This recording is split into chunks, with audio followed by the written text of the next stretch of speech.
نہیں صاحب میں نہیں مانتا.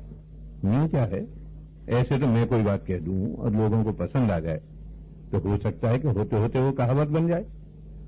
اب دیکھیے وہ تو کہہ گئے کہ سانچ کو آنچ نہیں ہوتی, اور اپنی بات منوانے کے لیے سینکڑوں من گھڑت قصے تیار کر لیے.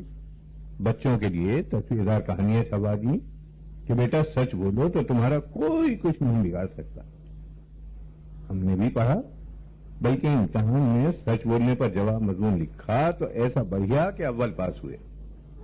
مگر جب ذرا بڑے ہوئے, اپنا کام دھندہ سنبھالا اور شادی بیاہ کیا, تب معلوم ہوا کہ جناب سب سے عقل مند ہاتھی ہوتا ہے جس نے دانتوں کے 2 سیٹ رکھے ہوئے ہیں, ایک کھانے کا اور ایک دکھانے کا.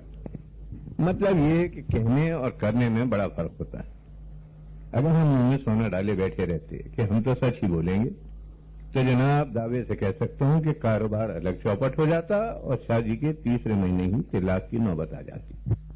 ذرا غور فرمائیے, فرض کیجیے درزی کی دکان لیے بیٹھے ہیں آپ, گاہک سوٹ سلنے دے گیا, آپ نے وعدہ کر لیا کہ منگلوار کو ٹرائی کر لیجئے اور سنیچر کو سوٹ تیار لے جائیے.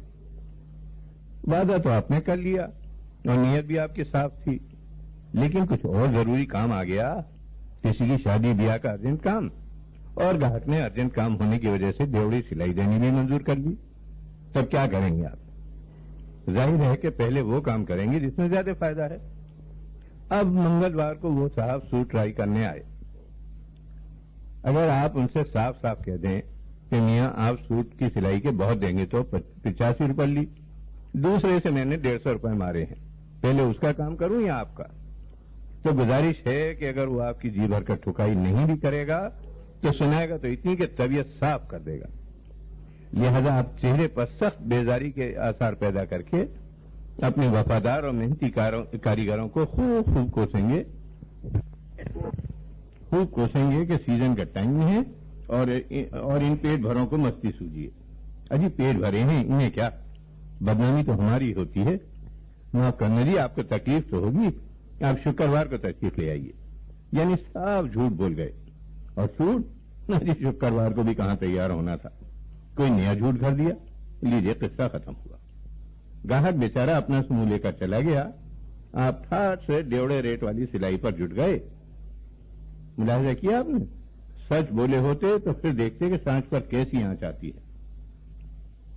اسکول میں نہیں کیا, آپ نے بھی 50 بار دیکھا ہوگا کہ لڑکا لیٹ آیا, کلاس میں داخل ہونے سے پہلے ہی رونی شکل بنا لی, ایک آدھا آنسو نکال لیا اور پوچھنے پر بے دھڑک کہہ دیا کہ ماں سخت بیمار ہے, رات بھر جاگنا پڑتا ہے.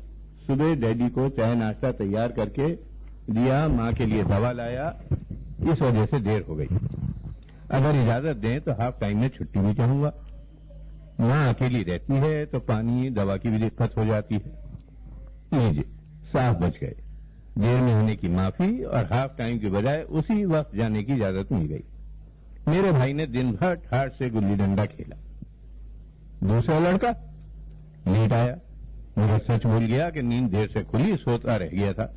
جناب اسے سزا ملی, سارے پیریڈ بینچ پر کھڑا رہنا پڑا اور چھٹی کے بعد 1 گھنٹہ اور رکنا پڑا. مر گیا بیچارہ سچ بول کر. جبھی تو کہتا ہوں کہ سانچ کو آنچ ہوتی ہے. اب اپنی سناؤں. شادی ہوئی, بہت مزہ آیا, بڑی اچھی بیوی ملی, مگر کچھ دن بعد ہی یہ محسوس ہوا کہ یار یہ تو بڑا چکر آ پڑا. پہلے تو دوستوں کی چوکڑی جمتی تھی, تاش کھیلتے تھے, سنیما جاتے تھے, آئے دن کہیں نہ کہیں کا پروگرام بن جاتا تھا, پارٹیاں ہوتی تھی. اب یہ تو ٹھیک ہے کہ بیوی آ گئی, مگر وہ تاش, سنیما, کھانے پینے, وہ سب کیا ہوئے؟ بھائی شادی ہی تو کی ہے, وہ جکڑ کر رہ جانا کیا معنی؟ میں تو گھٹ کر رہ جاؤں گا اس طرح. اپنے ایک دوست سے ذکر کیا, یہ تجربے کار تھے, یعنی ان کی شادی ہوئے کئی برس ہو چکے تھے. کہنے لگے سمپل. ارے پریشان کیوں ہوتے ہو؟ ٹھیک ہے بیوی اپنی جگہ ہے, نہ ہمارا اس سے کوئی جھگڑا نہ دشمنی, پھر یہ سمپل امپریزنمنٹ کیا معنی؟ اچھا تم نے اپنی بیوی سے کبھی سنیما یا کلب چلنے کو کہا؟ میں نے کہا یار کہا تو کئی بار, مگر وہ کہتی ہیں کہ گھر کا کام کاج کون کرے گا, ماتا جی پتا جی کے کھانے کے ناشتے کا کون بندوبست کرے گا. اچھل پڑے, کہنے لگے پھر کیوں روتا ہے,